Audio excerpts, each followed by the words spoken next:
Hey, welcome to the Journey of an Entrepreneur. I'm your host, Ryan Batts, and I have my second episode, but my first guest. So we have Brad Marshall. Brad Marshall with Greater Culture, and is that technically, it's technically Fuquay, right? That's right there on The board. gym is located in Fuquay Marina. Yes, in Fuquay Marina. With this podcast, I'll be having solo podcasts, but I also will bring on other entrepreneurs, small business owners within the community. I think this will be a great platform to really, for me to meet other local entrepreneurs and business owners, but also, this is a platform to get it out there to the world, and so you can meet them as well. Just to kind of give you a background, I know Brad kind of well.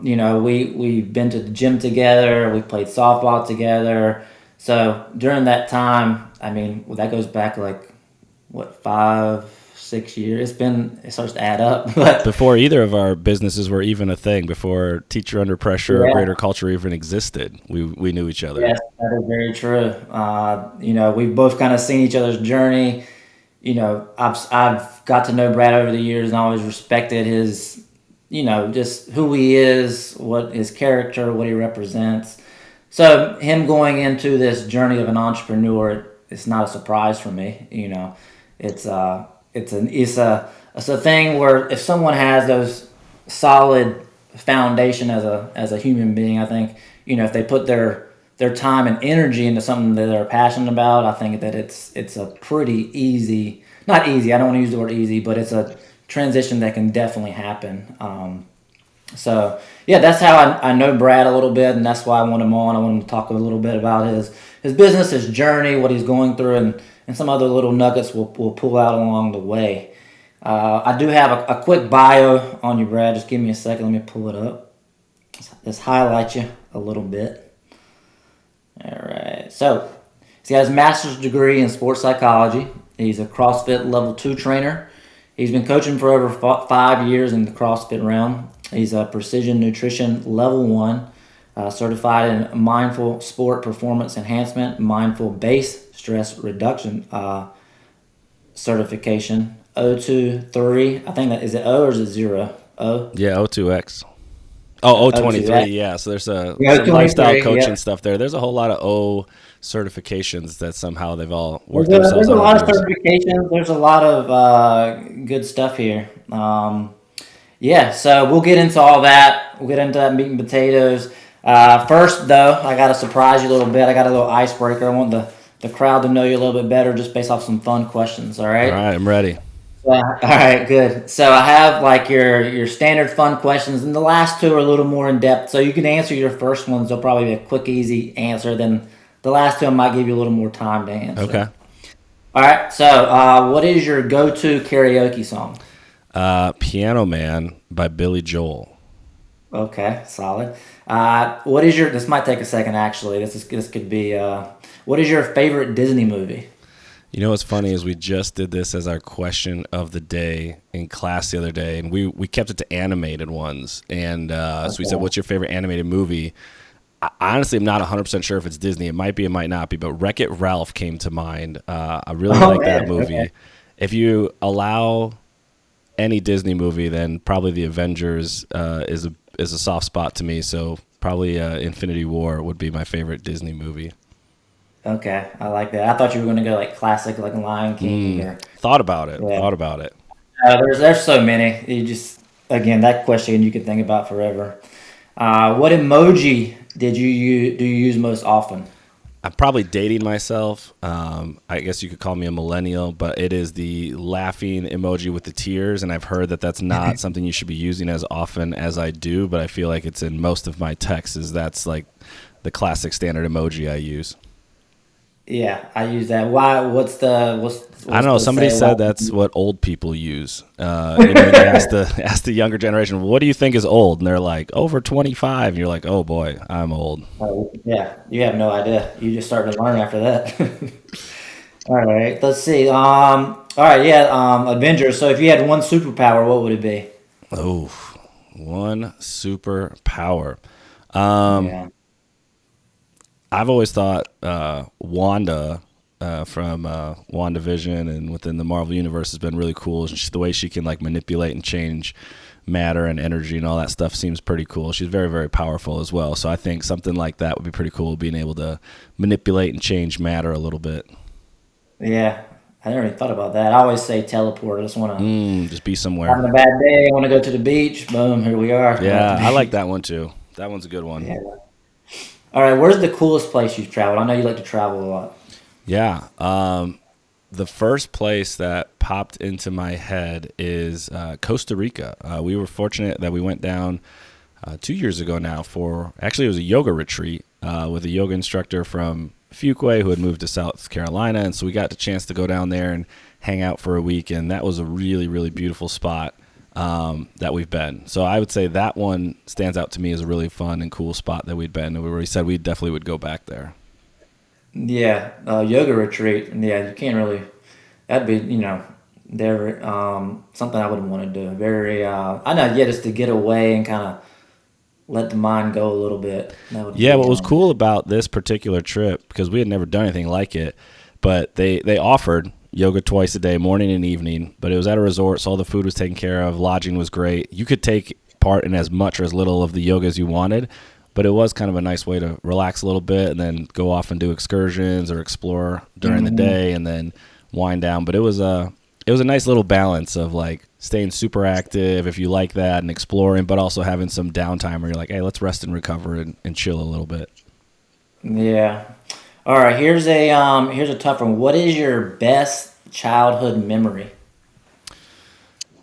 Best childhood memory. So Yeah. are we going like One that pre-high sticks out. school? Would that be considered childhood, or Yeah, like high school I would stuff? say pre high school. Like I think as a child, like what stands out. What do you remember? Like something that stands So out. I remember Almost like for like Christmas. first core memory Yeah, almost. yeah. Yeah. I feel like I remember for Christmas there was one year where I have three brothers, and so we were opening presents. We opened all the presents, and then my parents surprised us and brought out a PlayStation 2, and Ooh. we all just went like bonkers. Like we were running around like, oh my gosh, this is the greatest gift ever. And I think there was like a Madden game back in the day that we had gotten in like NBA Street or something like that.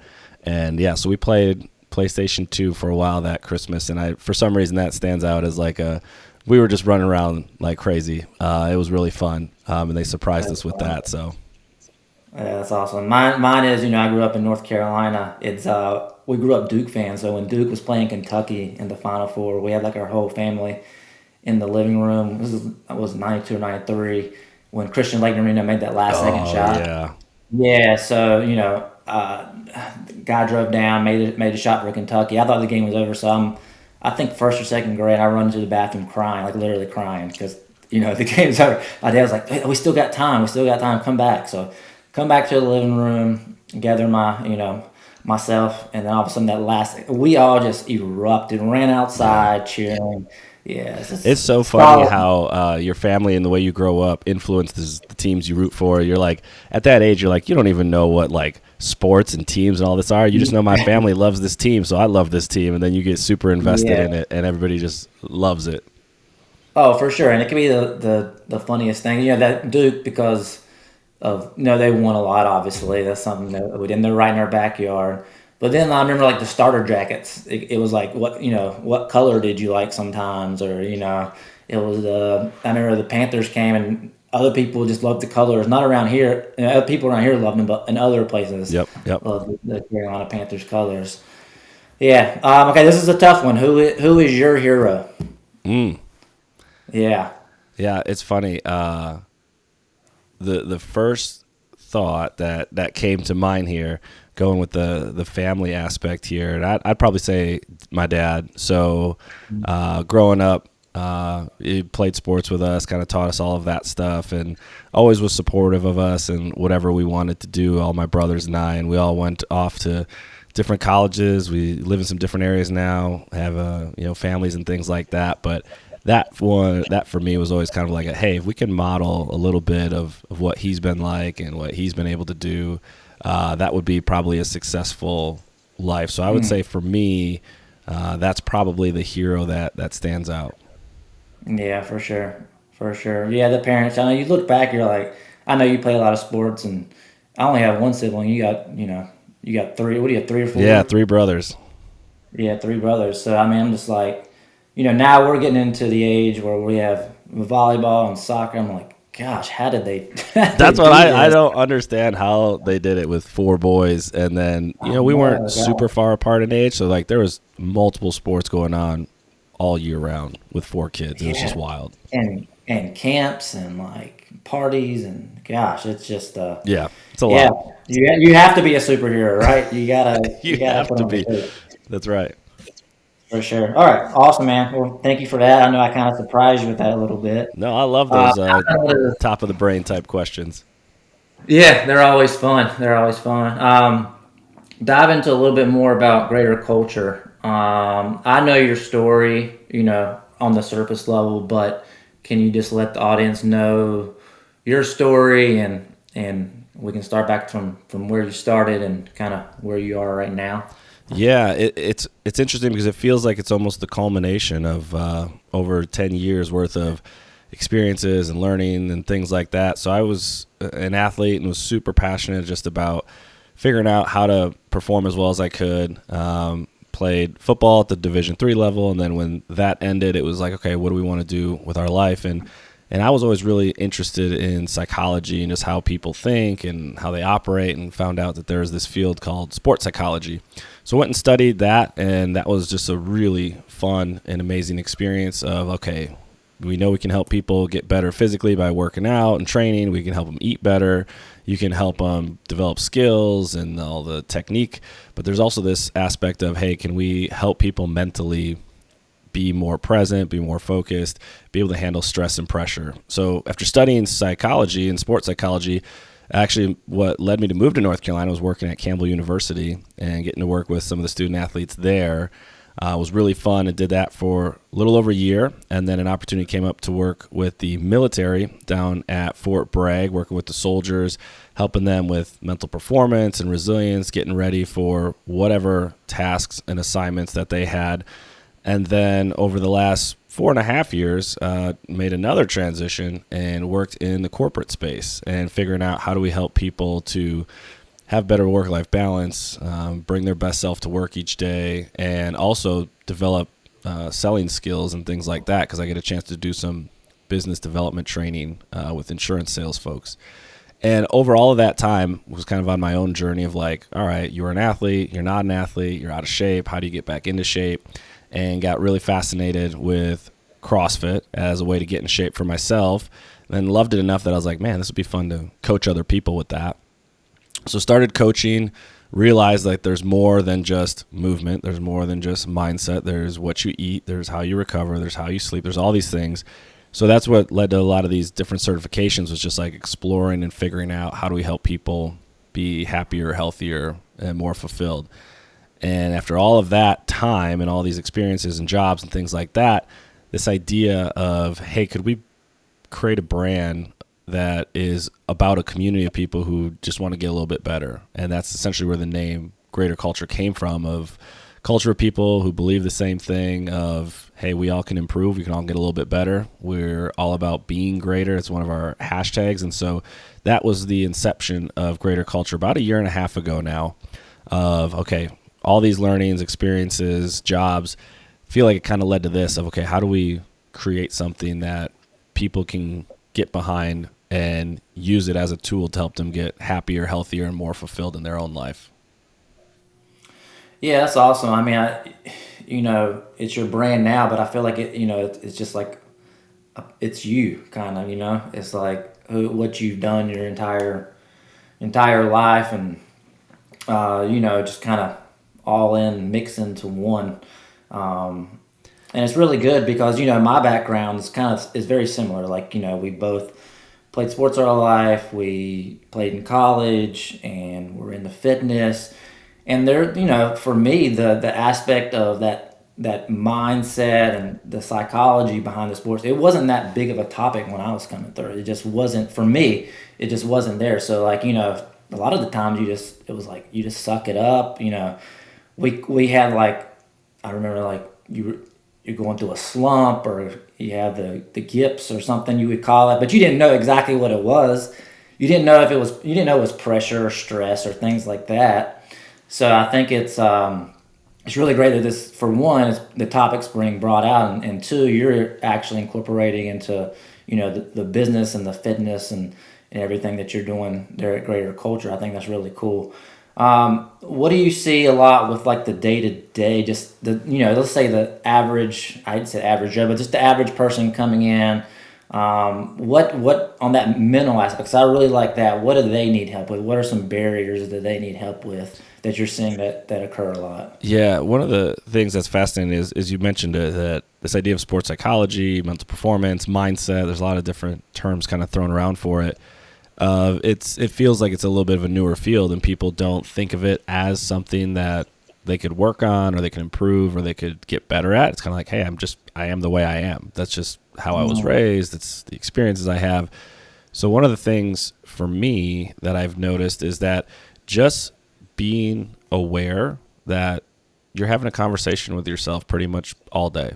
You have thoughts and stories tied into that, or different emotions, and it's just constantly going on all day. You'll hear some folks talk about, 10,000 plus thoughts a day or 60,000 plus thoughts a day. It's just like we don't even realize how often or how much we're talking to ourselves.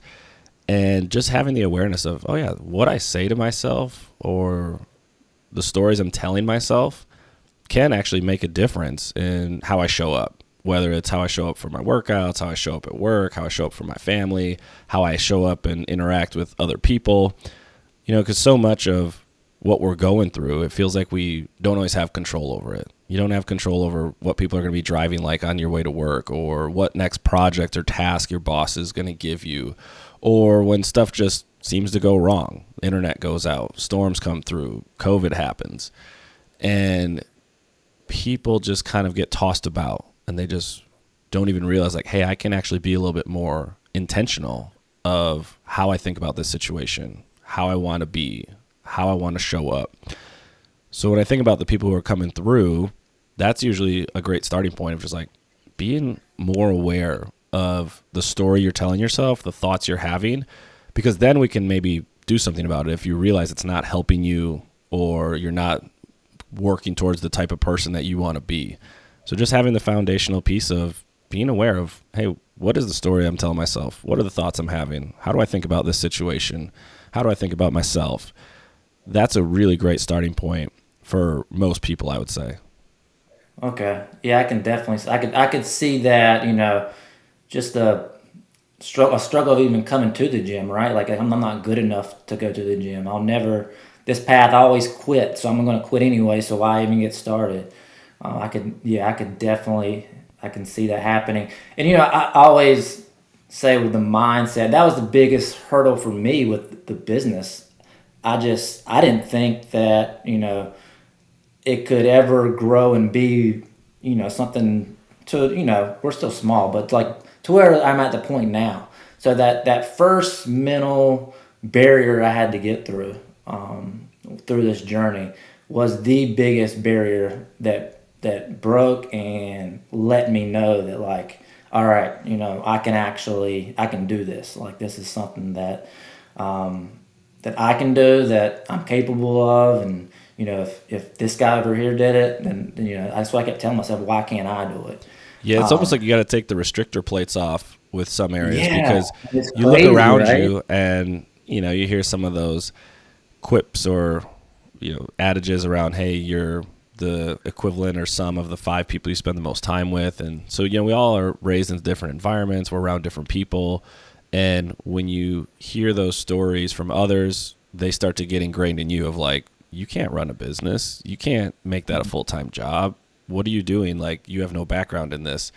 And then those stories kind of take hold, like you said, and you don't realize that there's more opportunity there than what you might imagine or realize.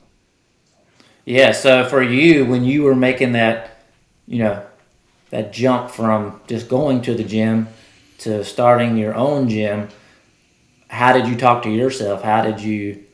coach yourself through that? Because again, I think a lot of it's mindset, a lot of it's battling like multiple times a day the doubts that come in your head as like different things come up.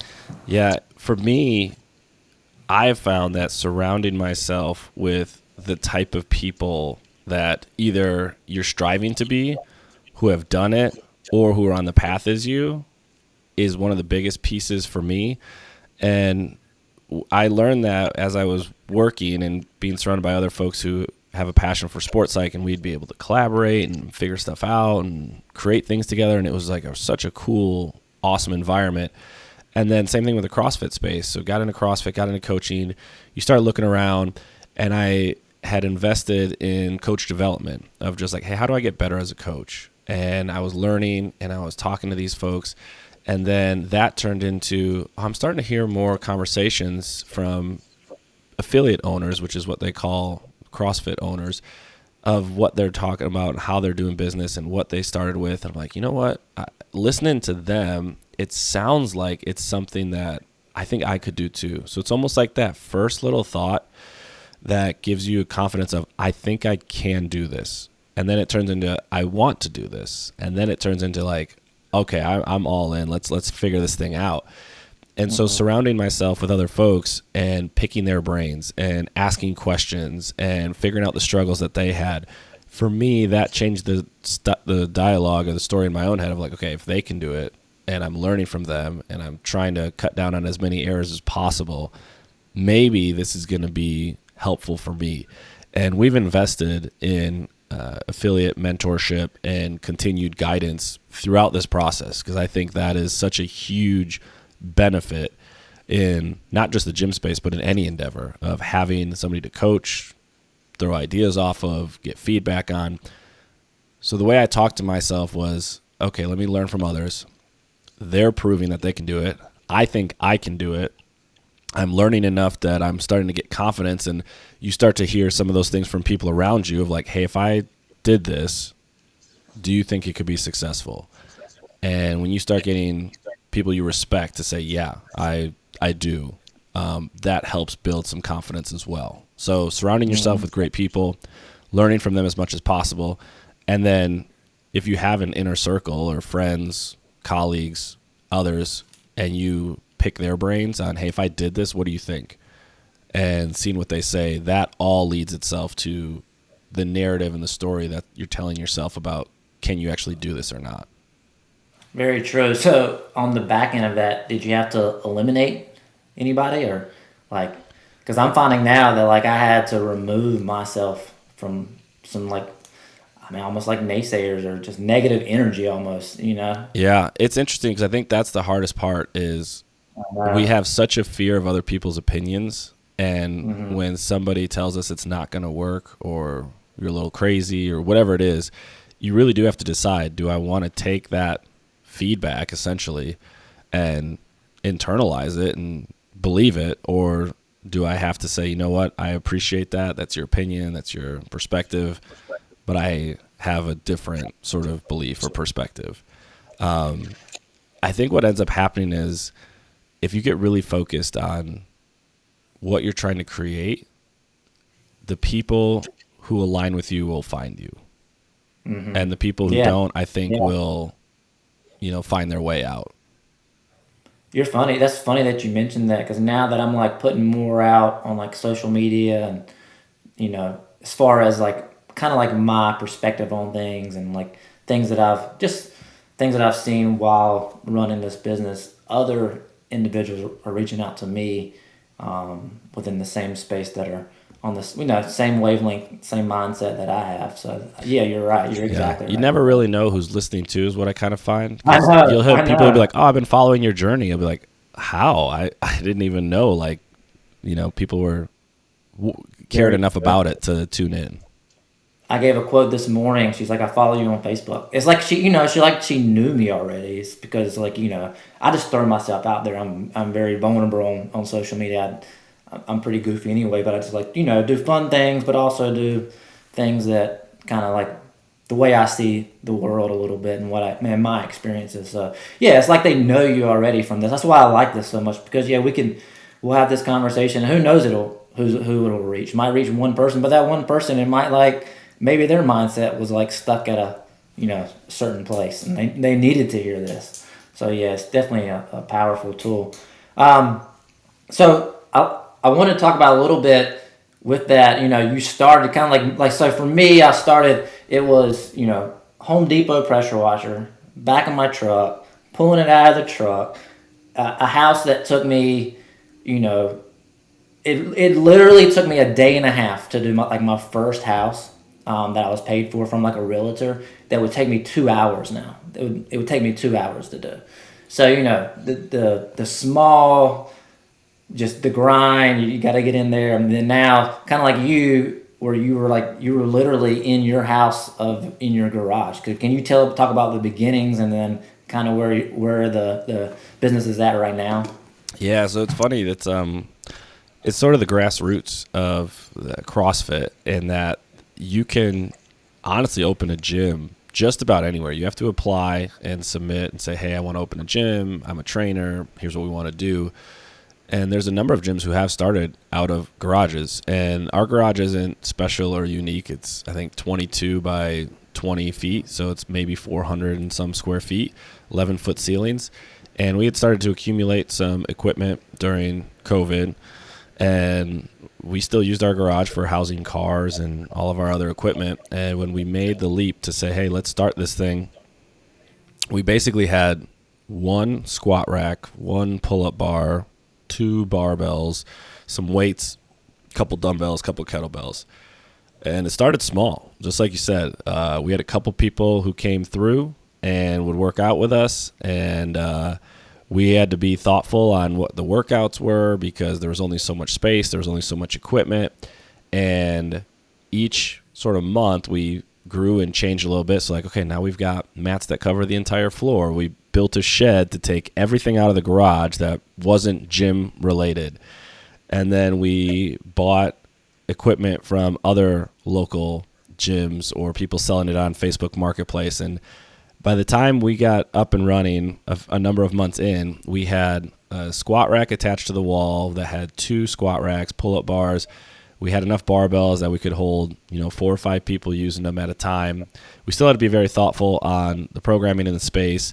We do have a cement pad just outside of our garage, so when the weather was cooperative, we had a few rubber mats outside that people could spread out. But the garage has no HVAC. So in the winter, it was pretty chilly. In the summer, it was very hot. So we worked through all of those things, and you realize, what you need to be successful, which is care for people, being thoughtful, and then providing a great experience. And so whether that's in 400 square feet or where we're in now, which is probably about 2,800 square feet, the sort of core tenets and principles are the same. So we did the garage for a full year, and we grew, and we were holding a morning class, a noon class, and an evening class. And so we had people at the house at 6:30 in the morning. We had people there at noon, and we had people in the afternoon. So I would only recommend it for those that want to kind of remove some of the privacy of your personal life because people are around your residence all the time, which is great. And then after a year, we were in talks with another local gym, and he was interested in making a transition. And so we were able to basically purchase his business and move from the garage over to a commercial building, which is in Fuquay Marina, just up 55. And so we've got a 4,500 square foot building. There's about 1,700 that's front of house offices and athlete area, and then there's about 2,800 that is usable gym and space in the back. And when we made that transition, we'd gotten so used to being in close quarters and really tight that it felt really weird to be like, wow, you can spread out and have as much space as you want to work out. Mm-hmm. And so as of December of 2023 is when we made the move. And so we've been in the commercial space now for 8 months, and we did a total aesthetic redo of the space to create the brand and the environment that we were really excited and happy about. And so, yeah, you can catch us now and there, and it's a very different vibe and look than when we took over, but it has got us on a path that we're really excited about, and we're excited to see where it takes us in the future. Yeah, I'm excited as well. I know you and Chelsea will be successful. It's just kind of who you are. Yeah, and like you said, we didn't even touch on this. Never being satisfied, like looking out for coaches and individuals that are there already and have the blueprint is just something that I feel like is a must. I call it, you invest in the business, but you have to invest in yourself as well. Like investing in that education and that, the knowledge from others, because if not, you're just going, for me, I just knew I was going to continue tripping over my feet on my way to getting there. And I probably would eventually get there, but it would be like, how much is that going to cost me? Like how much time and investment, of doing that kind of stuff is it going to cost me? So yeah, I linked up with the business coach. I still am, and I can't even put a number behind it. Like, did it 10x? Did it 20x? Like my speed and growth? Like I don't exactly know, but I know it was a lot. I just know that having someone there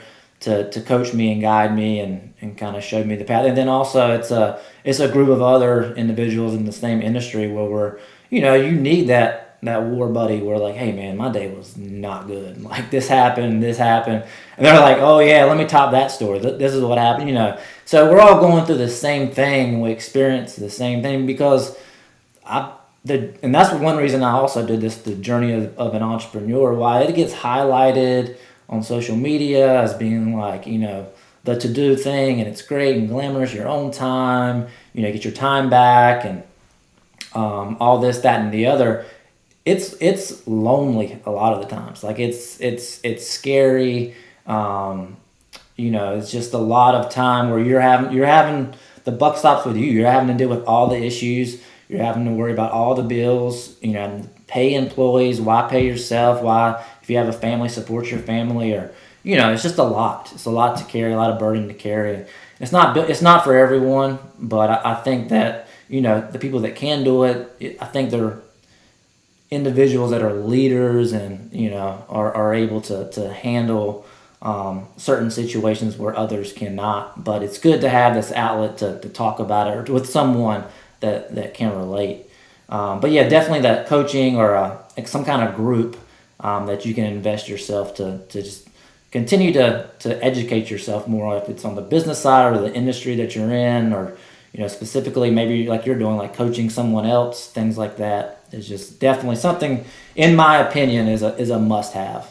Like yeah, go. Yeah, I was gonna say, but like I was gonna say you don't have the money. I always find it fascinating too that if you look at the type of content I'm consuming now compared to even 3-4 years ago is completely different. Like when I was in it doing the skill of coaching, I was just like, how do I get better as a coach?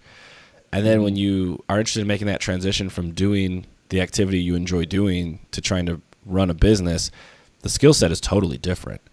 And the stuff that I'm consuming now, like I look around at these books that I'm working through and reading or podcasts I'm listening to, it's all business. It's sales, it's marketing, it's building a brand, it's understanding how to do accounting. It's all the stuff that's not at all what you see on the floor for an hour when we're coaching people. But it's interesting because I think, like you said, I think when you can start to see if that entrepreneurship is for you, because I love it though. Like when I'm reading a book that's like, hey, try this thing about improving your customer engagement, or how do you take care of your members, or how do you, do better with social media, like that stuff fascinates me. And I'm like, oh man, this is really cool. Like, I wonder if we could try this with the business. And like you said, there are moments, it's a little bit lonely where you're like, from the outside, everybody's like, man, you must be crushing it. You must be doing great. And you're like, well, we had a month where, just paying the bills was like a good month, and you're like, ooh. So you can't always judge a book by its cover. And even in the short amount of time that I've owned a business, there's the ebbs and valleys, there's the peaks and valleys of like, oh man, this month is great. If we stay on this trajectory, like this is gonna be crazy. And then you go through 2 months where you're like, what happened? Like we've been doing all the same stuff. Like where is everybody?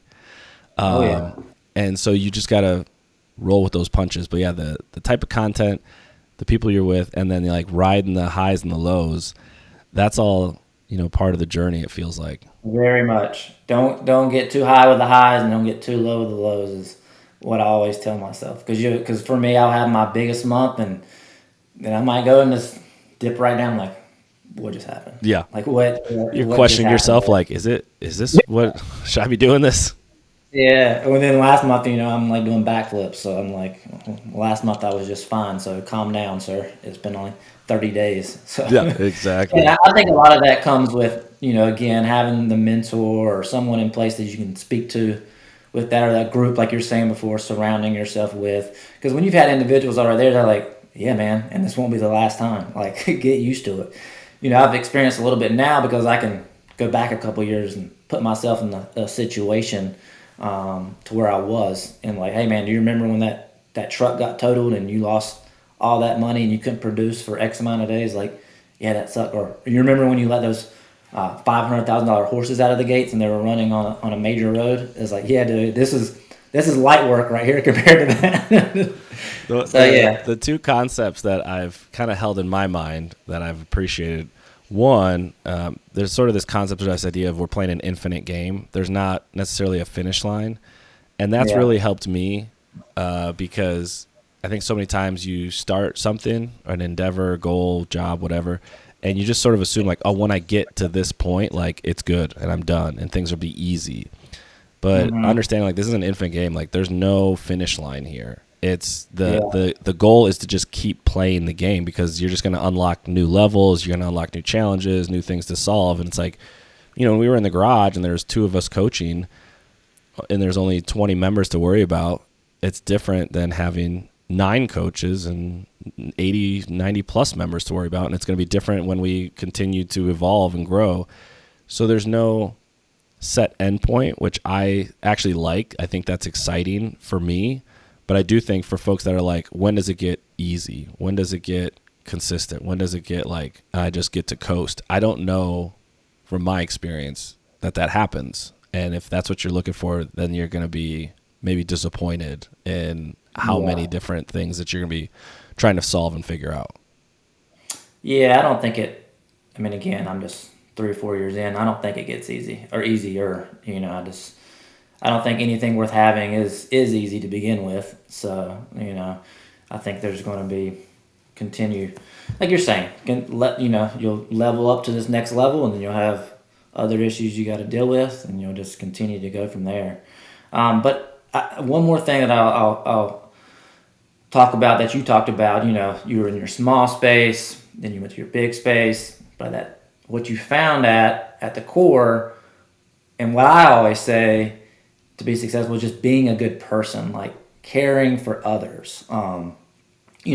Having empathy and asking questions and just caring. Like when you ask them, like, how was your day? Like truly caring how their day was, and treating them. We always say, like, when you go wash someone's house or when you go service someone's house, pretend it's your mom or your grandma or someone, that you care for. And then that can kind of put you in that mindset. But I think that gets lost a lot. And we try to, like, think of, the best thing since sliced bread. But I think, honestly, at the core, just be a good person. Do what you say you're going to do and be a good person. So, the secret sauce is a lot of times just remember that. Like, what would you do? Would you do that to your mom or the one you love, or just actually just be a good person? Again, I keep saying that, but that's what it is. Just be a good person. So, do you want to talk about that a little bit, and how that's kind of at your core with your business and how you look to use that or grow off that foundation? Yeah, it's something that I know even in the coaching space heard a lot about of like that is the foundation is if you care, you're going to put the time and energy and reps in to get better at whatever you're doing. And I think it applies then to running the business of caring about people. And it can be as simple as asking and checking in with how they're doing, remembering previous conversations, checking in to see how things are going with their family, with their work, their recreational stuff, the things they're working towards or aspiring to. So having all of that is important. And what I'm finding is the challenge, if you will, is that when you start running a business, now you have multiple people who are representing your business. And so you are trying to impress upon them and find the people who, like, that's at the core of who they are. They care about people. They want to take care of people because they're representing, the brand or the company. And then having systems and processes in place that show you care, you follow through when you say you're going to, and that you're over communicating essentially with folks. Because I've noticed that you can care, but then you forget and things slip through the cracks and you're like, oh man, I forgot to follow up with this person. And it's like, it's not because you didn't want to or you don't like that person. You're just like, oh crap, like a lot of stuff just piled up on the plate. And next thing you know, you're like, oh, I missed this. So finding people who care is really important. And then creating the systems and processes that you can have that consistent approach each day of like, this is how we run our business, because the hour-long class is essentially what people are paying for. And then there's all the additional pieces on top of that. But it's like, okay, we got to get that dialed in. And we got to get dialed in when people reach out of how do they come to that first class. And when we're trying to check in with folks throughout the way. So all of these things, or all these touch points, are ways you can show people you care. And it's more helpful to have systems in place that demonstrate that versus just trying to recall and remember it all off the top of your head. That's something I'm finding, of caring enough to put the time and energy in to do the little things, to clean up and make sure things look good and make sure that, things are consistent in what they expect and what you're delivering. And then caring enough that, okay, we want to make this replicable and we want people to have a similar experience across classes and times and things like that. So there's different ways that care can show itself, I think, and figuring out what that looks like for you while putting the client or the customer first is paramount, I think. Oh yeah, 100%. 100%. Yeah, once you can figure that out and, like you're saying, put it into a system where you're consistent with it, so that you have eight customers throughout the day, and they're each getting that same, exceptional experience. It's just like that's it right there. That's when you've done it for sure. Cool, man. Well, let's see how we can kind of end this. Again, thank you again. This was my second episode, but first interview. I think it went great. The real judge of that will be the people, but hopefully there's a lot of good stuff in here. So if they listen, they will get some good stuff for sure. I guess one word of encouragement for anybody that's on this journey right now, what would you say? And two, what book or podcast, I know you said you're into both right now, book related and business related, would you offer? So one word of encouragement, two, a book or podcast, or both, that you would offer that you're into or has helped you out. Yeah, so for the first piece here, word of encouragement, something that maybe it's just kind of a belief I have, is that nobody's really reinventing the wheel out there for a lot of the spaces that we're in. And with that being said, that means there's a lot we can learn from others in the industry. Maybe it's the same industry as you or other industries. So putting on sort of that learning growth type of hat and saying, what are the things that I can learn from and steal from and take from other people, both in my space and outside of my space, that are going to help me and my business. So finding people you respect and trust and can have those conversations with, finding people you like to listen to, whether it is podcasts, finding books, finding the sort of your inner circle, if you will, people you can bounce ideas off of. That to me is always really helpful, because we can get caught up in our own head, but having somebody to talk with about it is really helpful. So number one, find people you can learn from and grow from. Number two, a book that I just blitzed through and I thought was really, really good was Unreasonable Hospitality. And it's the story of a restaurant in New York, 11 Madison Park, which was a 2-star, which is a very good restaurant. And it was the journey of how this restaurant became voted the number one restaurant in the world over the course of like 5 to 7 years. And you have to do two things really well. You have to serve phenomenal food, best in the world, but you also have to take care of people's experience above and beyond. So the story is written from the perspective of the guy who is front of house, and how do they bring this concept that they created called unreasonable hospitality so that everybody's experience in the restaurant is memorable, incredible, because they're paying probably more money than they'd ever pay for a meal. So how does the experience in the front of house match the food they're serving in the back of house to create this unbelievable experience that people want to come back for? So that book had so many gems in it that I think was really, really a good one that I enjoyed recently. Awesome. Well, that's a little gem for me because I've never read that, and I'll look it up for sure. Yeah, it's a quick read, sure. especially if you like restaurants and food and all that, and then they throw in some leadership stuff. It's a really cool read. Awesome. Well, Brad, thanks again. You set the bar high, so anybody else I bring on, I'm sure they'll be nervous. But thanks again for your time, answering the questions. Again, it's Brad, Greater Culture. They're in Fuquay, right across from, was it Bluegrass Bagel? Right across from Bluegrass Bagels, yep. Just up 55. We're almost right on the line of Holly Springs and Fuquay. So if you want to check us out, Instagram, it's at greater_culture. You can find our website, www.greaterculture.co. If you want to reach out, Brad at greaterculture.co for email. But yeah, reach out if you're someone who's looking to build a little or a more mentally and physically confident version of yourself. We'd love to figure out if we're the right space for you. Yep, you will not be in. You'll be in the right place for sure. So look them up. And again, thanks, Brad. I'll be talking to you later, but thanks for all this. I appreciate it. Sounds good. Thanks for the opportunity.